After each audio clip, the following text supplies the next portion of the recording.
Coming up in this video, all that you need to know to grow your natural hair long regardless of your texture. Keep watching. For I know the thoughts that I think toward you, saith the Lord, thoughts of peace and not of evil, to give you an expected end. Jeremiah 29:11.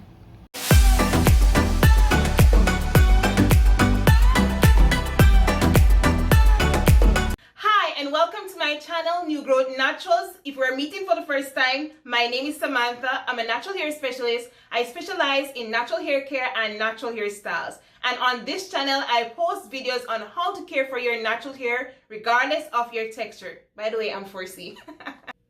In this video, I will share with you some simple but life-changing tips that will help you to get healthy, longer, stronger natural hair very fast.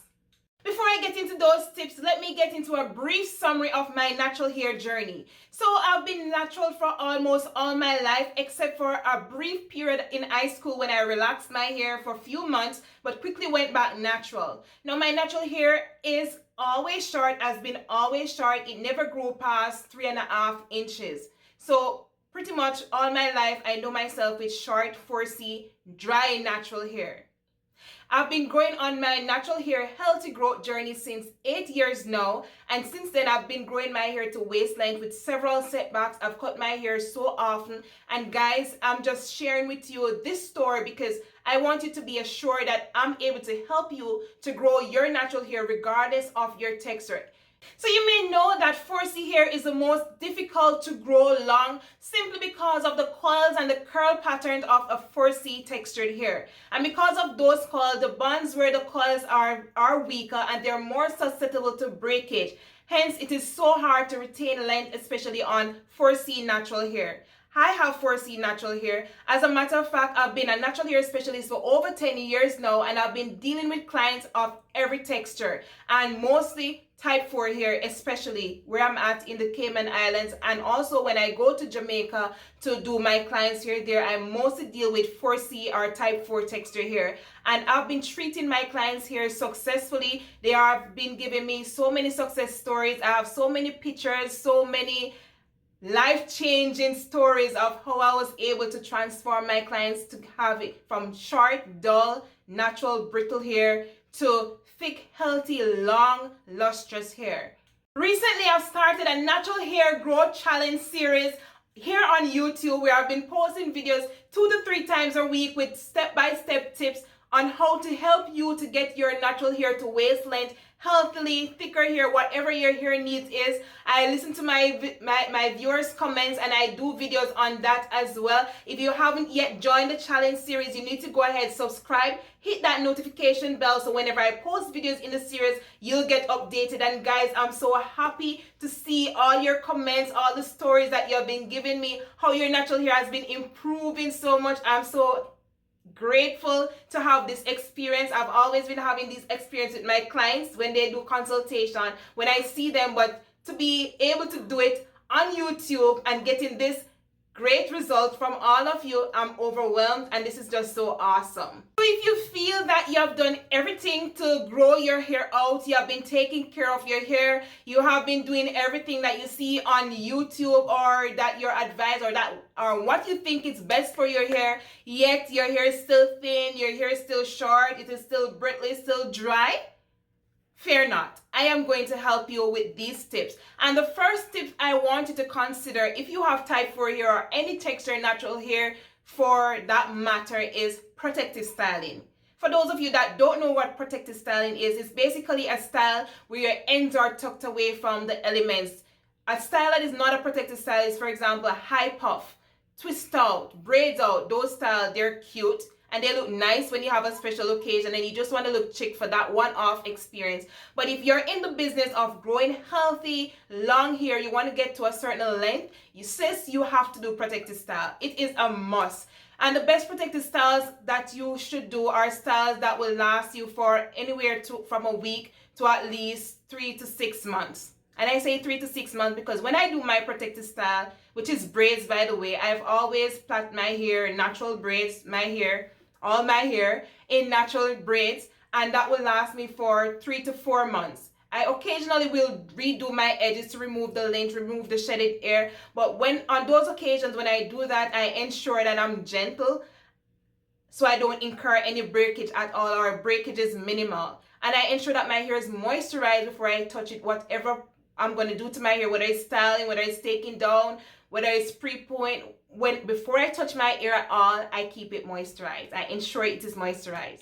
Protective styling is key if you want to retain length. That is one of the most important thing that you have to pay attention to, especially if you have 4C hair. I understand with looser texture, they're able to wash and go, they're able to maintain their hair without incurring a lot of breakage. But for us 4C ladies, you have to protective style. Whether it be plaits, whether it be two-strand twist, whether it be cornrows, whether it be you want to put it under a wig, whatever protective style that you choose, it should be something that doesn't put stress on your edges. It's supposed to be something that allows your hair to breathe. It is not done tightly, and it is really doing more good than harm to your hair, if you understand what I'm saying. So I choose to do braids for my hair, for my protective style, and I've been doing this for over the 8 years that I've been doing my natural hair. Protective style will help you to retain length, especially because you're not constantly touching your hair. Once you're constantly touching your hair, you weaken the bonds of the hair, and it is more susceptible to breakage, especially if your hair is super coily, and especially if your hair is very dry. So you want to do a style that limits you touching your hair. If you have Andin hair syndrome like myself, I'm always feeling my new growth, but it's okay because my hair is still in a protective style, so the damage will be minimal, if at all any. Very important thing to note when you're doing protective styling is ensuring that your hair is properly cared for while you're wearing your protective style. Let me explain that to you. So my protective style that I choose to wear, and I'm always wearing, are braids, plaits. So while my hair is in plaits, I still wash my hair, I still deep condition my hair, I still keep my hair moisturized, I still stimulate my scalp with stimulating oils. I use stuff like aloe vera, I use ginger and rosemary oils. I made videos on those. You can check them out on my page as well. But just to let you know, while it is important, it is critical that you are taking care of your hair while it is under your protective style, or else when you're ready to take down that protective style, you'll be incurring a lot of damage because your hair will get dry, it will get matted. Whatever protective style that you have been doing to retain length on your hair, but your hair is still short, it is still thin, it's not going anywhere. Sis, a very important thing to consider when choosing a protective style is in the taking down process. How are you able to take down your protective style without incurring a lot of breakage? Once you are able to figure that out, then you'll be on your way, because taking down your protective style is very important when it comes to length retention. A lot of persons, they get frustrated, especially if they get tiny styles done, and they tend to break the hair. So you can see when you do your protective style for at least a month, or if you choose to do it longer, at least even 2 weeks, you can see that where the line of demarcation, where the style is, and the new growth, you can see a lot of new growth. But when you take down your protective style, you notice that you haven't retained much length. You're wondering, where is all that growth that I saw on my hair? You broke it off. That's what happened. You broke the hair off.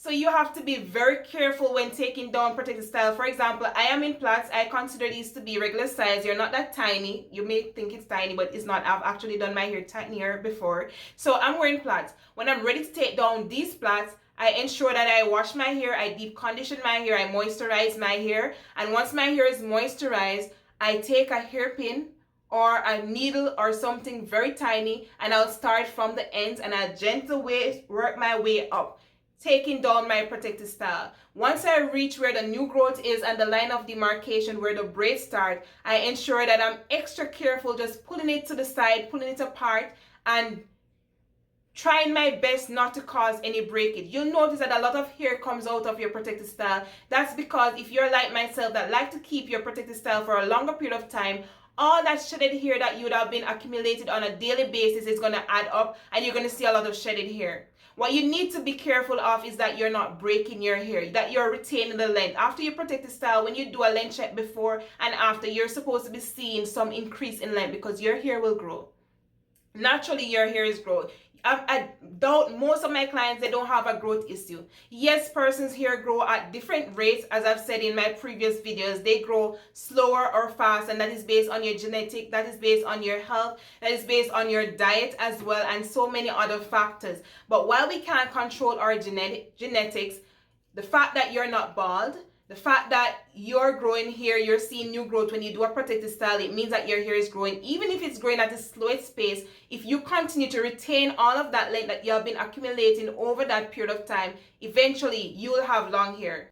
Once you have safely removed your protective style, try not to go in on your hair with a comb, regardless of how wide the tooth is. And guys, listen carefully.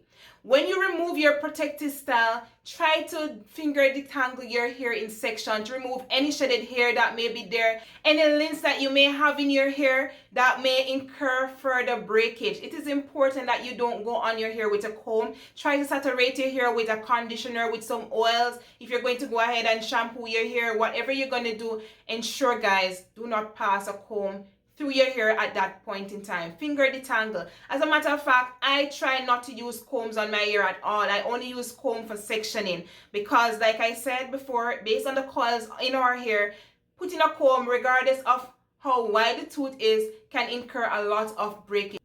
Sure, finger detangling takes lots of time, it takes effort, it takes patience, but hey, if you are serious about growing long, healthy, thick, natural hair, then you'll try your best to make this work for you.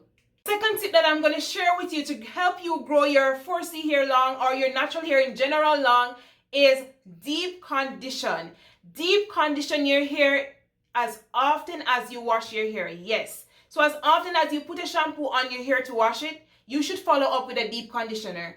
Deep conditioner is a life-changing experience for your natural hair. It is something that is going to help your cuticle to open. It's going to help you to nourish your hair, to strengthen the strand, to give you more volume, to give you more elasticity. That is very important if you want to retain length, because having your hair able to stretch naturally and return to the natural shape, then that will incur less breakage for your hair. So you want to ensure that you're doing deep conditioning. The key to deep conditioning is using organic deep conditioners as opposed to store-bought ones. Sure, if you feel a little lazy, which I do sometimes, and I choose the best ones that are on the shelf for my texture here and my hair porosity, but most of the time I use organic stuff like avocados, ripe bananas, molasses, natural oils and stuff like that to deep condition my hair. The reason why I am sure of what I'm getting in those products, I'm sure of the nutrients that are in those natural remedies, as opposed to the store-bought ones. So even though they may have avocado deep conditioning mask or ripe banana deep conditioning mask on their label, when you read the ingredients, you recognize that there are a lot of harmful chemicals in those deep condition, a lot of harmful preservative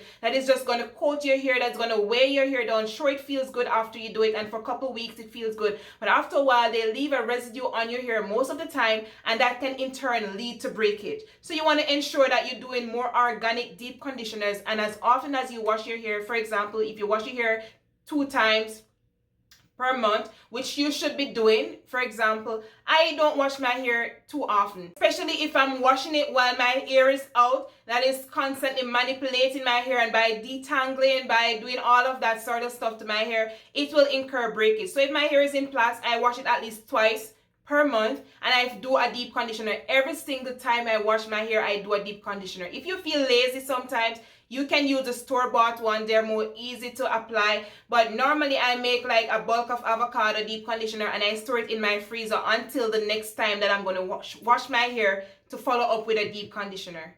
Lots of information out there on YouTube, on Google, everywhere on how to safely make your own deep conditioner. I even post videos on how I make my avocado deep conditioner, how I make my molasses deep conditioner. And it has been life-changing for those persons that have been using it. They have been commenting in the comment section that I've tried the molasses hair deep conditioner and it has worked wonders for my dry hair. My hair has been improving where strength is concerned. Guys, start trying organic natural products on your hair. You heard me mention earlier that you shouldn't be washing your hair too often if you have type 4 texture. There's an exemption for those persons that has eczema on the scalp or dandruff or itchy scalp, I understand that you need to wash your hair more frequently. But whenever you wash your hair, try to do a deep conditioner, try to keep your hair moisturized, try to manipulate as less as possible, if that's at all possible. That is very critical.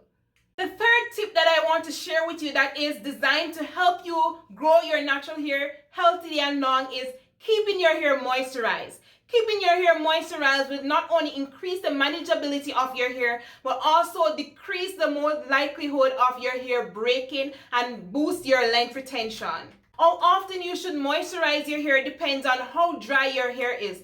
Think about it as being dehydrated. If you're really dehydrated now, you're going to be drinking several glasses of water and you're maybe still be dehydrated after drinking several glasses of water. It takes a while of constantly putting in fluid into your body to really get it back to that hydration mark. It is the same thing with your hair. If your hair has been dry for a period of time, you have not been moisturizing your hair, you need to be doing that more frequently to get your hair hydrated. And when your hair is fully hydrated, you're not going to stop drinking water if you're fully hydrated, but you will decrease the amount of fluid that you're intaking. You're just trying to maintain the hydration level. It's the same thing with your hair. And guys, oils are not moisturizers. Oils are sealants. Water gives moisture to the hair. The best moisturizer that you can apply to your hair is water or water-based products, and then you use oils, butters, and cream to seal in that moisture, which is very important, by the way, because if you're just putting the water on your hair, it's going to evaporate quickly and then your hair will get dry very quickly. But when you add water to your hair, then you add an oil or a butter on top of that hair, that it will lock the moisture in your strand for a longer period of time. Knowing your hair porosity, however, is very crucial. I did a video on that. You can check that out in the description, because that is crucial to how well your hair is able to keep the moisture that you put in. So a lot of you will notice that when you moisturize your hair, shortly after, your hair will become very dry and coarse afterwards. That's because you probably have low porosity hair or high porosity hair. High porosity hair tends to evaporate because of how loose the cuticles layer are of your hair.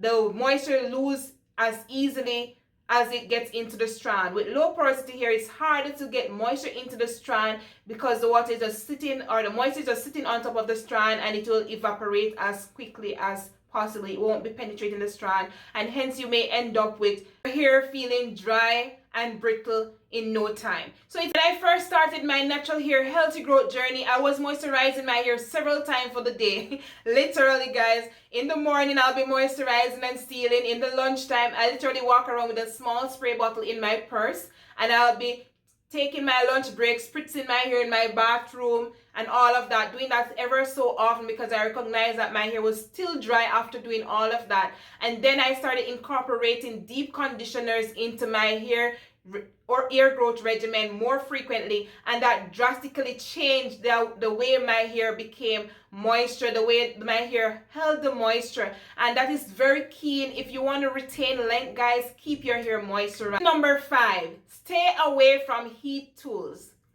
If you're going to be on this hair growth challenge series journey, or if you want to grow healthy, long, thicker hair, it is imperative that you stay away from heating tools. Heating tools will do more damage than good. They'll make your hair dry, they'll make your hair brittle, they'll make your hair more susceptible to breakage. And the more you've been using blow dryers, the more you're using flat irons, whatever heating tools that you've been using on your hair, is the less you'll be able to see length retention on your hair. So stay away from heating tools. If it's even for the challenge series, if you want to do it for at least 3 to 6 months to see where your hair gets, then you can prove that indeed what you have been doing to your hair has been destroying it. Another person is going to say, oh, my hair is so thick, I can't manage it. If you're deep conditioning your hair, you're moisturizing your hair, you're doing protective styling, then your hair will become so much softer, so much more manageable. Keep your hair stretched, especially if you have 4C hair, type 4 hair. Try to keep your hair stretched. Do styles where your hair is constantly stretched. And I'm not talking about heat stretching. When you keep your hair stretched, you have less coils. Tip number 6 is eat well.